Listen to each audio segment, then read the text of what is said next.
Miss তৰা অসমৰ best নায়িকা আপুনি এই পাৰ্টিটোলৈ অহাৰ কাৰণে অশেষ ধন্যবাদ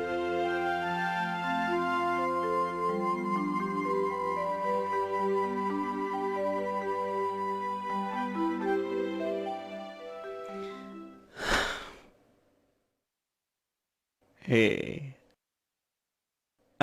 Come on. বাপুকণ ভাত খালি নেকি তই বাপুকণ হাই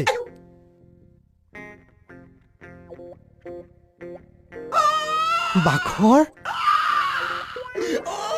হাই তই কেতিয়া আহিলি ইয়ালৈ হে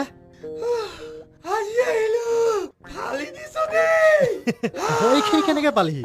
বাছেৰে আহিলো আকৌ গাঁৱৰ পৰা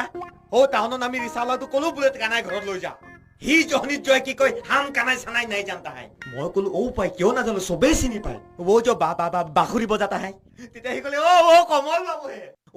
তোৰ নাম যে কমল মইতো নাজানো লৈ আনিলে বাপেকে ইয়ালৈ তোৰিয়া কলো বোলে দুৱাখন খোলো দে নুখোলে মই কলো বোলো খুল মই আজি বন্ধু নহয় তাৰ বাইল কালৰ সেই পেণ্ট নিপিন্ধা কালৰ হ'ব দে হ'ব কচোন মাহঁতৰ খবৰ কেনে সুধিব আহিছ মাহঁতৰ খবৰ আজি ল'ব আহিলি গাঁৱৰ কথা পাহৰি গলি মোৰ কথা পাহৰিলি মাৰ কথা পাহৰিলি হ'ব দে হ'ব আৰু ক খবৰ বাকী খবৰ মোৰ বাদ দে তৰাৰ কি খবৰ কচোন তৰা পৃথিৱীত নাথাকে নহয় তৰা আকাশত থাকে তৰাই তোক এইদৰে ফালি থৈ যাব মই সপোনতো ভবা নাছিলো হ'ব দে সেইবোৰ বাদ দেচোন মাৰ খবৰ ক আছে জীয়াই তই কম নহ দে দিন মাহ বছৰ পাৰ হৈ গ'ল এদিনো মাৰ খবৰ নললিগৈ নহয় সময় নাই দেখোন এনেদৰে যে ব্যস্ত হৈ যাম ভবাই নাই ব্যস্ত হেৰ নিজৰ মাৰ খবৰ ল'বলৈ কিমানটো সময় লাগিছে হ'ব দে এইবাৰ বিহুত গৈ মাক ইয়ালৈ লৈ আহিমগৈ বেচেৰি এই এবছৰে বহুত কষ্ট পালে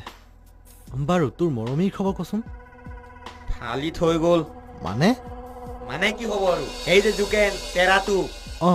যোৱা মাহত চিলিণ্ডাৰ কৰি গাড়ী এখন দৰাই আছিলে তাকে দেখি বেটি ফুচ হ'ব দে আৰু এজনী পাবি নহয় নহ'ব দেই আৰু কোনো গাঁৱলীয়া ছোৱালীৰ পাল্লাত নপৰো টাউনলৈ আহিছো যেতিয়া পাৰিলে টাউনীয়া এজনীকে তেনেহ'লে তই টাউনীয়া হ'ব লাগিব হয় নেকি ঠিক আছে ময়ো হৈ যাম বাপেকে কালিৰ পৰা টাউনীয়া